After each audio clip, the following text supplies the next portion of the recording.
The doctor kissed me in my fever, but I'm the one who never recovered. I was burning alive, skin drenched in sweat, bones trembling, and then he kissed me. Not a word, no warning. Just warm lips on mine in the middle of a fever dream. And that was the moment I stopped being sick and started being ruined.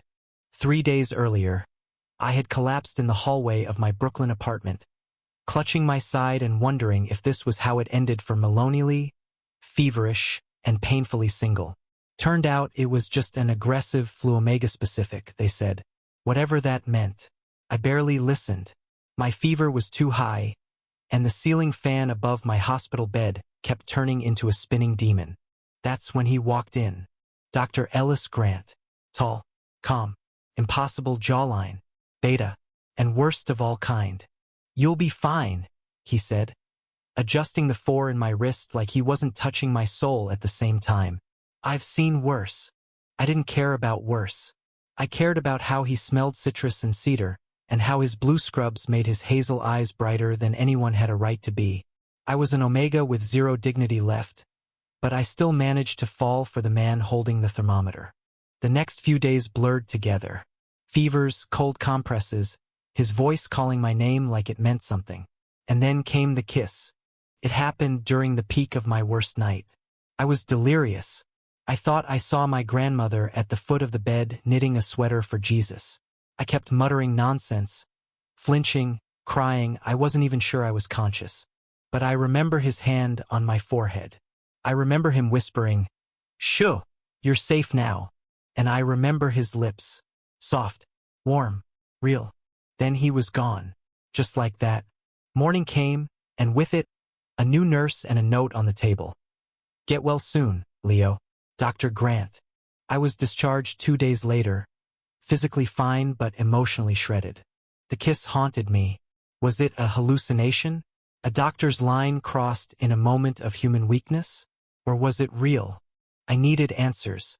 So I did the one thing any sensible omega would do after a mystery kiss from a hot beta doctor. I faked a relapse.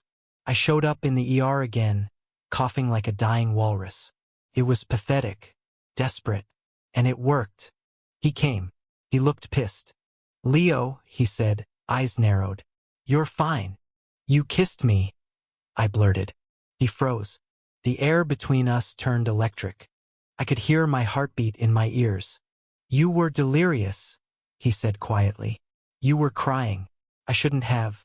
I know that." "So it was real?" "Yes," he said. "But it was wrong." "Wrong?" It felt like the only thing in my life that made sense. He left again, and I didn't see him for weeks. That should have been the end. A strange hospital story you laugh about years later. But something in me refused to let go. So I found him. Not in a creepy stalker way, okay, a little bit. I showed up at a local medical seminar I knew he was speaking at.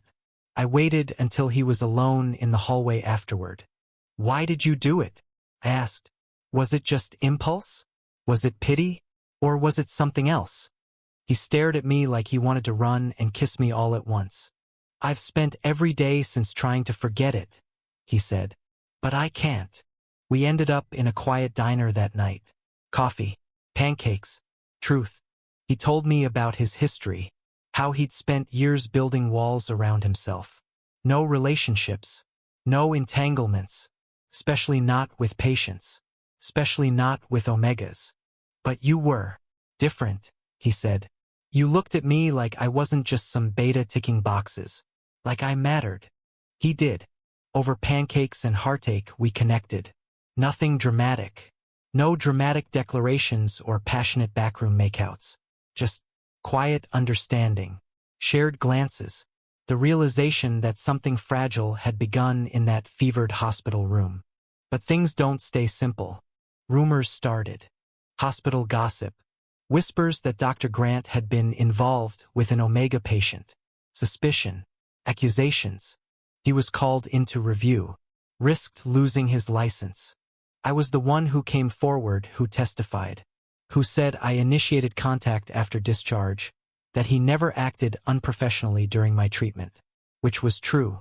The board let him keep his license, but he was transferred different hospital, different city. It was supposed to be goodbye. But I chased him again. 3 months later, I moved to Seattle. Took a job at a community outreach program. Told myself I was doing it for a fresh start. But I knew better. When I saw him again at a street food market, standing beside a taco truck and looking just as conflicted and beautiful as I remembered, I walked straight up to him and said, "I'm done being sick, but I'm not done with you." He didn't answer. He just pulled me into his arms like the months apart had been seconds. That night, we finally kissed without fevers, without rules, without guilt. Lips against lips in a city neither of us had ever called home before until now. It hasn't been perfect. There's still hesitation. People judge.